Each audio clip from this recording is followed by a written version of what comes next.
বিরিয়ানি এমন একটা জিনিস যেটা একবার খেলে বারবার খেতে ইচ্ছে করবে। আর আমাদের বাড়িতে তো সপ্তাহে 2বার কি 3বার বিরিয়ানি হবেই হবে। হ্যালো এভরিওয়ান, আসসালামু আলাইকুম। কি খবর সবার? আমার খবর তো ভালোই। তোমাদের খবরটা কমেন্ট করে অবশ্যই জানিও। এই যে দেখতে পাচ্ছ, 1 হাঁড়ি বিরিয়ানি। এটা করেছিলাম কালকে রাতে।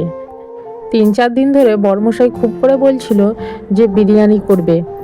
বিরিয়ানি করব করে আর করাই হয়নি। মাংস তো ফ্রিজে রাখাই ছিল। কাল রাতে ঠিক 9টা সাড়ে 9টার সময় মাথায় ভূত চাপলো কি বিরিয়ানি বানাবো। বড়মশাইকে কল দিয়ে বললাম কি আজকে বিরিয়ানি করি। বড়মশাই বলল এত রাত হয়ে গেছে, কখন করবে? বিরিয়ানি কি ঠিক সময়ে হয়ে উঠবে? আজ আর করো না। ওই যে মনটা কথা শোনে না, সেই হয়েছিল দশা। মনটা যখন ঠিক করেই ফেলেছিল আজকে আমি বিরিয়ানি বানাবো, তো বানিয়েই নিয়েছিলাম। বিরিয়ানি বানাতে প্রায় 2টো-2:30টা বেজে গেছিলো। খাওয়া দাওয়াটাও ওই 2:30টার দিক করেই সেরেছি। তাড়াতাড়ি অবশ্য হয়ে যেত, কিন্তু হুট করে গ্যাস শেষ হয়ে গেছিলো।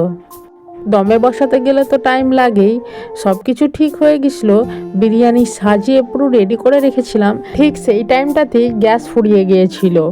তারপর খাওয়া দাওয়ার পরে বাকি বিরিয়ানিটুকু কড়াইয়ে ঢেলে নিয়েছিলাম।